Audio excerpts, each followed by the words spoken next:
आज आप लोग के साथ मेरी मोस्ट वायरल हैदराबादी यखनी बिरयानी की रेसिपी शेयर करूंगी। ये रेसिपी मामा की और वही आज आपको बनाना सिखाएंगी। मैं हैदराबाद पाकिस्तान से बिलोंग करती हूँ और वहाँ पे बिरयानी इसी तरह से बनती है, तो आप इसको पुलाव नहीं कह सकते। यखनी बनाने के लिए मैंने 1 kg मीट लिया है। पैन के अंदर ऐड कर देंगे कुटी हुई अदरक, लहसुन और प्याज, साबित गरम मसाला, नमक, तेज पत्ते और पानी के साथ डाल के इसको इतना कुक करेंगे कि मीट जो है वो अच्छी तरह से गल जाए। ये मसाले कैप्शन में डाल दिए, इनको पीस लीजिएगा। ये हैदराबादी यखनी बिरयानी में लाजमी ऐड किए जाते हैं। अब यहाँ पे मैं क्लासिक किचन वेयर का पैन यूज कर रही हूँ। इसमें चावल टूटेंगे नहीं और आपके खिले खिले राइस बनके तैयार होंगे, तो आप लोग ये जरूर ऑर्डर कीजिएगा। ऑयल के अंदर साबित गरम मसाले, अदरक, लहसुन और कुटी हुई हरी मिर्चें, आलू बुखारे और इमली डाल के अच्छी तरह से फ्राई कर लेंगे। मोटे कटे हुए टमाटर, यखनी में से मीट निकाल के डाल देंगे। दही और कुटी हुई मिर्चें और जो हमने खास मसाला बनाया था, चाइनीज सॉल्ट और रेगुलर सॉल्ट, दोनों ऐड कर देंगे और अच्छी तरह से भून लेंगे जब तक ऑयल सेपरेट नहीं हो जाता। जिस बोल में हमने चावलों को 3 घंटे सोक होने रखा था, जहाँ तक चावल आ रहे हैं उतने ही हमने यखनी ऐड करनी है। ये मम्मा का अंदाजा है, बाकी आप अपने हिसाब से कर लें। लेमन जूस डाल के यखनी में बॉईल आने का वेट करेंगे। 3 घंटे सोक किए थे, सेला राइस है ये, और ये कायनात कर्नल सेला है। चावल ऐड करने के बाद हल्का सा चलाएंगे। जो ये हमने यखनी में नली डाली थी वो ऐड कर देंगे। पुदीना,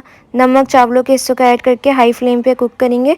जब पानी थोड़ा थोड़ा रह जाएगा तो हमने इसके अंदर लेमन के स्लाइसेस ऐड करने, फूड कलर ऐड करना है। दम पे 10 मिनट के लिए रखेंगे। दम से हटाने के बाद हमने इसके ऊपर फ्राइड अनियन, बारीक कटी हुई अदरक और हरा धनिया डाल के इसको 5 मिनट के लिए दम देंगे। उसके बाद सर्व करेंगे।